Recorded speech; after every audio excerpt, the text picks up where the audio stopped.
Hello, today we are going to be going over the new Downton Abbey trailer for its third and final movie, the grand finale. Opening shot, we have Lord and Lady Hexam along with the Crawleys. So we have Bertie and Edith, we have Robert, we have Cora, we have Mary, and we have Tom. Cora and Edith are in pastel bright spring colors, and Mary is in a more darker ensemble.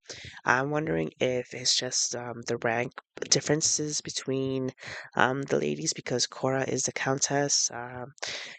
Edith is her husband's rank, which I can never pronounce, Marchioness, I believe. And Lady Mary is still Lady Mary Tolbert. If she's still married, I don't know what's going on. Potentially, that could have some inclination as to why her wardrobe is a bit darker. We shall see. Watching this shot, I thought that they were first at a royal event because watching The Crown, I learned how much of a passion horse owning and horse racing was to Queen Elizabeth II and how it's been just part of the royal family's day-to-day life because they own a lot of the horses that are known for running in the Derby. Good afternoon, ladies and gentlemen, and welcome to 1930. But then Carson, as he says, is in 1930, and because he's the announcer, I assume it's not at a royal event. Otherwise, I don't think he'd be allowed to be the announcer. So I'm assuming it's somewhere a lot closer to home, maybe to the village. Potentially, it could also be someplace where like they had the car racing in season 6, though that might bring up some tragic memories from Mary. Um, so we'll see the location wise. 1930, King George V is still king, and that was Queen Elizabeth II's grandfather. Uh, in the second movie, we saw that a movie set was taking place, shooting some scenes. So that just kind of gives me the reminiscence of like early movie days, early Hollywood, even though it's potentially somewhere in England, I'm assuming. I haven't been able to Google any of these places. It's all, it could be Soho, potentially. My God! Dominic West. I'm so glad to be seeing Dominic West. It's kind of funny seeing him in Downton Abbey when in The Crown he plays older Prince Charles in the later seasons. But this also means that he's coming back, and so is Thomas. God, what a mess.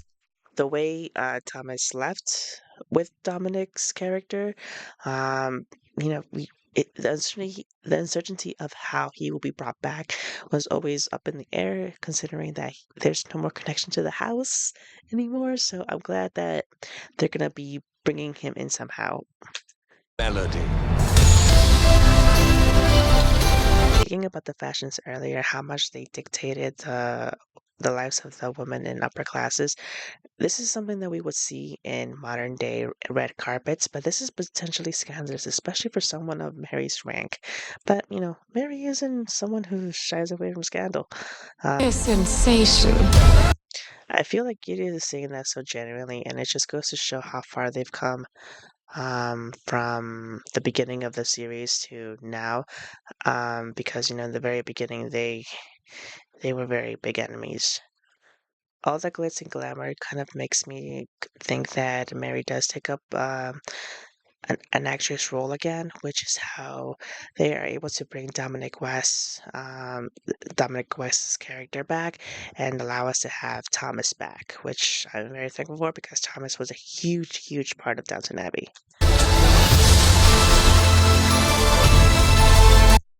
What an iconic scene. The late Dame Maggie Smith. The world is so much lesser without her, as much as the world of Downton Abbey is lesser for the lack of the Dowager Countess. Bravo! Cora's brother, I am so glad to see him. He's so charismatic, and Paul Giamatti, I believe is his actor's name, and he is such an incredible actor, and I hope he has a big enough role. And look at Isabel, I just love her so much. Mrs. Patmore and Daisy and Mrs. Hughes, an iconic trio. I can't wait to see what plots they've.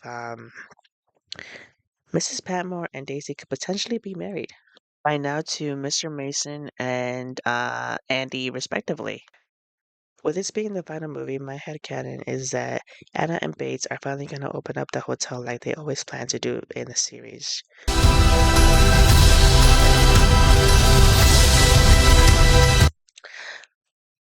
It is about 9 years before World War II, and these houses are, like we saw in the series, they were just so hard to maintain.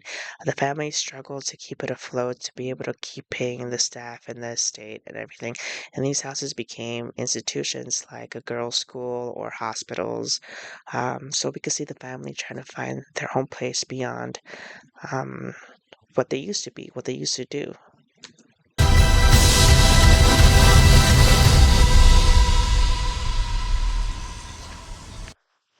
Okay, so we have Mary, Edith, Bertie, Sippy. Sippy.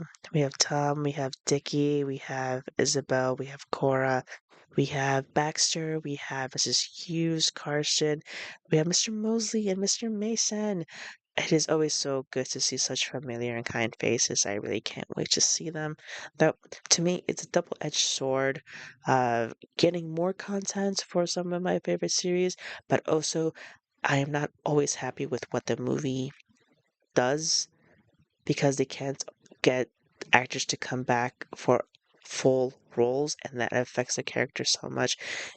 I am still very mad about some of the decisions made in season 6 that were just made so worse and bad, in my opinion, in the movies revolving Mary and Henry. But that's for another video.